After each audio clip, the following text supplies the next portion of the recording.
Praise the Lord. आप सभी को जय मसीह की। खुदावन यसु के नाम में आप सभी को सलाम, greetings to you in Jesus magnificent name. मेरे भाइयों, मेरी बहनों, मैं आज के वचन में आपका स्वागत करता हूँ। प्रभु के वचन में लिखा है कि वह जगत की ज्योति है और जो कोई उसके पीछे हो लेगा वो अंधकार में न चलेगा परंतु जीवन की ज्योति पाएगा। आप इस समय देखते होंगे दुनिया में हर तरह अंधकार है, हर तरह गुनाह है, हर तरफ आप देखते रहेंगे कि किस तरह से गंदगी, पाप, बुराइयां बढ़ रही हैं। लेकिन बाइबल बताती है इस अंधेरी दुनिया में एक ही व्यक्ति है जो उस अंधेरे से बचाएगा, जो बच पाएगा, और वो है जो यीशु का पीछा करता है, जो उसके वचन का पीछा करता है। इसीलिए मैं आप में से हर एक को कहना चाहता हूँ, मेरे भाइयों, मेरी बहनों, जब तक प्रभु नहीं आता इस ज्योति में बने रहिए। एक्नॉलेज योरसेल्फ, अपने आप को पहचानते रहिए कि आप कहाँ गलत हैं और खुदा के सामने कंटिन्यू अपनी क्लेंसिंग के लिए जाइए ताकि प्रभु आपको अपने लहू में धोकर शुद्ध कर पाए। बाइबल बताती है जैसा वह ज्योति में है वैसे हम भी ज्योति में चले तो उसका लहू हमें सारे अपराधों से माफ करता है, क्षमा करता है, धोता है, हर तरह के अधर्म से छुड़ा लेता है। मैं आज आपके साथ एक बहुत ही विशेष वचन शेयर करना चाहता हूं जिसका नाम है क्यों वचन को सुनने के बाद भी मुझ में बदलाव नहीं आया है। हो सकता है आपका भी ये सवाल हो कि आप बहुत समय से प्रभु में हैं लेकिन कुछ चीजें बिल्कुल आपसे छूट गई हैं, लेकिन कुछ चीजें आज भी आपसे नहीं छूट रही। मैं आज इसके बहुत से रीजंस हैं लेकिन मैं सिर्फ एक रीजन आपके सामने रख रहा हूं। मैं आपके सामने एक वचन पढ़ रहा हूं जो कुलीसियों की किताब के 3 अध्याय में है। यहाँ लिखा है 3:2 में, पृथ्वी पर की नहीं परंतु स्वर्गीय वस्तुओं पर ध्यान लगाओ। ये जो लास्ट 2 वर्ड्स हैं, ध्यान लगाओ, इट्स रियली पावरफुल। ये बड़े सामर्थी हैं। मैं आपको समझाना चाहता हूं कि क्यों आज बहुतों की ग्रोथ, प्रोग्रेस जो है वो रुक गया है। उसका कुछ रीजन है। जब हम नए नए प्रभु में आते हैं तो बहुत टूटे हुए से आते हैं, भले थके हुए से आते हैं, और जब परमेश्वर का प्यार हमें मिलता है, जब हम अपनी जिंदगी उसे समर्पित कर देते हैं, हम उसके पीछे चलते हैं और हमारा ध्यान, हमें मन फिराने की कभी कभी जरूरत नहीं पड़ती क्योंकि हमारा मन उसमें लगा हुआ रहता है। लेकिन एक टाइम ऐसा भी आता है जहां पर हम ज्यादा ज्ञानी हो जाते हैं, जब हमें लगता है कि हमें बहुत कुछ पता हो गया है, फिर हम हाफ हार्टेड हो जाते हैं, अधूरे मन से चलने वाले लोग। आपने देखा होगा कि पुराने नियम के एक राजा के बारे में लिखा है, वो प्रभु के पीछे चला तो सही परंतु पूरे मन से नहीं। आज बहुत बार जब हम नए नए प्रभु में आए थे तो हम पूरे मन से, हम चर्च टाइम पे पहुंचते थे, हम आराधना बड़े दिल से करते थे, हम वचन के ऊपर पूरा ध्यान लगाते थे। उसके बाद घर आने के बाद भी हम बाइबल पढ़ते थे, प्रार्थना करते थे, हर कलीसिया के उपवास प्रार्थना में शामिल होते थे, प्रभु भोज की रोटी तोड़ते थे। लेकिन सडनली हम प्रेम से बाहर आके हम बहुत ज्यादा ज्ञानी हो गए। ज्ञानी होना कोई पाप नहीं है, गलत नहीं है, लेकिन सिर्फ और सिर्फ ज्ञानी होना आपको घमंडी बना देगा। हम इसीलिए कुछ सुनते हैं ताकि हम उसका पालन कर पाएं। अगर ज्ञान आपके पास है और आप उसके अकॉर्डिंग चलेंगे नहीं तो वो ज्ञान ही आपको मार देगा, विवेक आपको खत्म कर देगा। मैं फिर से कहना चाहता हूँ, ज्ञान पाना बिल्कुल बुरी बात नहीं है। इवन बाइबल बताती है कि ज्ञान सोने और चांदी से उत्तम है, नॉलेज। लेकिन देखिए, अब मैं आपको कुछ समझाना चाहता हूँ। एक समय था जब एक भीड़ प्रभु यीशु मसीह के पीछे पीछे आ रही थी। 3 दिन तक इन्होंने खुदा का कलाम सुना, समझा, और 3 दिन के बाद जब यीशु मसीह को ऐसा लगा कि ये 3 डेज से मेरे साथ में हैं और ये भूखे हैं, तब उसने अपने चेलों को कहा कि तुम इनके लिए कुछ खाने का बंदोबस्त करो। लेकिन चेलों ने साफ कहा कि हमारे पास इतने पैसे नहीं है कि इतने सारे लोगों को खिला सके। तब यीशु ने उन्हें 50-50 करके झुंड में बिठा दिया और उसके बाद एक बच्चे की रोटी ली गई जिसके पास कुछ मछलियां रोटियां थी, और वचन कहता है कि उसने ऊपर उठाई और यीशु ने ऊपर उठा के खुदा का शुक्र किया, प्रभु का धन्यवाद किया, और उसने उसके बाद उस रोटी को बांटना शुरू कर दिया। और बांटने के बाद सब ने खाई, सब ने उसे अच्छे से खाया। और बाइबल बताती है कुछ लोगों ने उसको वेस्ट भी किया, लिखा है कुछ टुकड़े फेंक दिए गए, और बाद में आप जानते होंगे जीसस ने वो सारे समेट लिए जो 12 टोकरियां बची। अब जानते हैं, जब इस पब्लिक को, जब यीशु ने देखा कि ये वचन के पीछे हैं, ये रूहानी आत्मिक बातों के पीछे हैं, तब प्रभु ने उनकी जिस्मानी की भी चिंता की, उन्हें खाना खिलाया। लेकिन एक बार खाना खाने के बाद पता है उनके साथ क्या हुआ? अब ये लोग, जब यीशु मसीह इनको नहीं मिल रहे थे क्योंकि यीशु वहां से चले गए थे, उसके बाद ये फिर से यीशु को ढूंढने लग गए।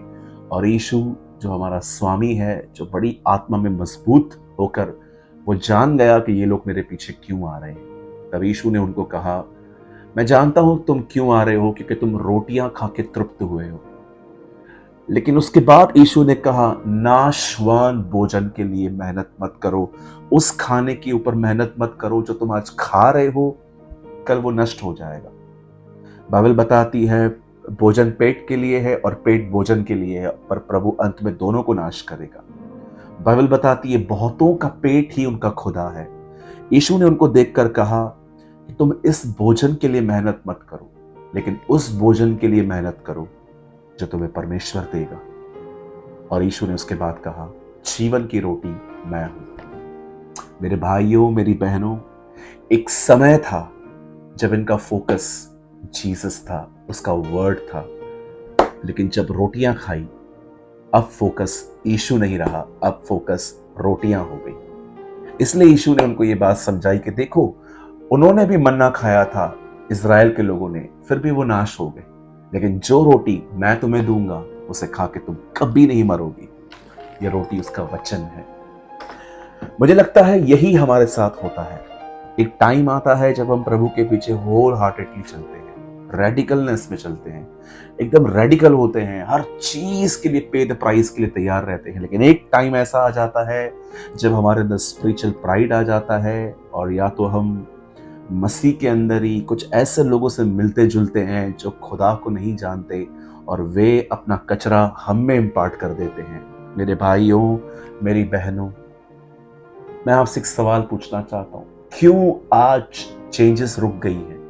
आज बदलाव नहीं आ रहा है, क्यों? क्योंकि मन बट गया है। परमेश्वर को आपको ब्लेस करने के लिए, चेंज करने के लिए अगर किसी चीज की जरूरत है तो वो है आपका फोकस, आपका ध्यान। अगर आज भी आप सिर्फ इतना करें कि जब आप प्रेयर करते हैं आपका मन प्रेयर में हो, जब आप बाइबल पढ़ते हो कि आपका माइंड, आपके विचार प्रभु में हो, जब आप चर्च जाते हो तो आपको यहां वहां ध्यान नहीं देना, इधर उधर नहीं देखना है, आपको उनका वचन सुनना है, आपका बदलाव शुरू हो जाएगा। प्रॉब्लम यह है, हमारा मन जो है वो तुच्छता है। यीशु ने कहा फरीसियों के लिए, ये होठों से मेरा आदर करते हैं पर इनके मन मुझसे दूर हैं। हमें खुदा के करीब नहीं आना, हमें अपने मन को उसके करीब ले आना है। आज पहली बार जब वो यीशु से मिलते हैं तो वो वचन के लिए आए थे, लेकिन अब वो खाने के लिए आ रहे हैं। वैसे ही हम भी पहले यीशु के लिए थे, लेकिन आज हमें कुछ मिल गया है, हम प्रॉस्पर हो गए, या हमारे पास बहुत ज्ञान आ गया, या हमें मिनिस्ट्री मिल गई पास्टर के थ्रू, और आज हमारा माइंड डाइवर्ट है। यही रीजन है, हमने अपना ध्यान वहां से हटाया है, इसीलिए आज चेंजेस नहीं आ रहे। मैं ऐसे बहुत से लोगों को जानता हूं जो वचन सुनने के लिए चर्च जाते हैं, लेकिन वो वचन नहीं सुनते, वो सिर्फ यहां वहां यहां देखते रहेंगे। वे सिर्फ और किसी मोटिव से जाते हैं, लेकिन उनका ध्यान वचन में नहीं रहता, इसलिए वो जैसे जाते हैं वैसे आते हैं। मैं ऐसे बहुत से लोगों को जानता हूं जो बाइबल पढ़ते हैं, वे मात्र पढ़ते हैं, लेकिन वो अपना फोन यहां रखेंगे, अपने एनिमल्स को, डॉग को, कैट को अपने रूम में बिठा के रखेंगे, टीवी चलती रहेगी, और कुछ अंदर नहीं जा पाता क्योंकि ध्यान भटका हुआ है। मैं ऐसे बहुत से लोगों को जानता हूं जो दुआएं करते हैं, लेकिन वे सिर्फ बोलते रहते हैं, पर उनका ध्यान अलग अलग जगहों पर रहता है। मेरे भाइयों, मेरी बहनों, आप चाहते हैं कि खुदा आपको बदले, तो आपको उसे एक काम करना पड़ेगा, आपको उसे फोकस देना पड़ेगा, आपको उस पर ध्यान देना पड़ेगा। ध्यान ही है वो चीज है जिसके द्वारा वो आपके अंदर आ सकता है, चेंज कर सकता है। इसीलिए यीशु का पहला प्रचार भी था, मन फिराओ, change the way of your thinking, अपने मन को उसकी तरफ फेरो। मेरे भाइयों, मेरी बहनों, ये बहुत जरूरी है, जो आप पढ़ रहे हो उसमें आपका मन हो, आप प्रेयर कर रहे हो उसमें आपका मन हो, आप चर्च जा रहे हो वचन पर आपका मन हो। मन के द्वारा ही बहुत कुछ आपके अंदर आता है। अगर इस मन के द्वारा मेरे अंदर गंदगी आ सकती है तो मेरे इस मन के द्वारा परमेश्वर मुझे आत्मा से क्यों नहीं भर सकता। इसीलिए बाइबल बताती है, तुम मुझे ढूंढोगे और तुम मुझे पाओगे, क्योंकि तुम पूरे मन से मेरी ओर फिरोगे।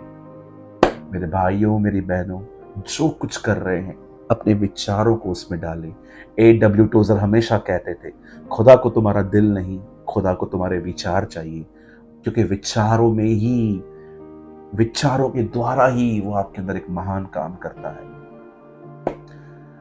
मेरे भाइयों, मेरी बहनों, आत्मा पर मन लगाना जीवन और शांति है। जब आपका मन पवित्र आत्मा में रहता है, वचन में रहता है, आराधना में होता है, उपवास में रहता है, मन, माइंड, थॉट्स, बहुत बार जो हम करते हैं वहां पर प्रेजेंस ऑफ माइंड मिसिंग होती है, मन नहीं होता वहां पर, और इसीलिए हमें कोई चेंजेस नहीं आती। एक बार फिर से अपना मन फिराइए, खुदा की तरफ फेरिए, वो आपको बदल देगा। मैं उम्मीद करता हूं इस छोटी सी काउंसलिंग के थ्रू आप ब्लेस्ड हुए होंगे। मैंने आज भी हमेशा की तरह एक आर्टिकल लिखा है, इस आर्टिकल का नाम है बदलाव। अगर आप चाहते हैं ये आर्टिकल आपको मिले, ये आर्टिकल 2 लैंग्वेजेस में है, ऊपर हिंदी लिखी होगी और अगर आप नीचे करते जाएंगे तो आपको इंग्लिश भी मिलेगा उसी आर्टिकल में अटैच्ड।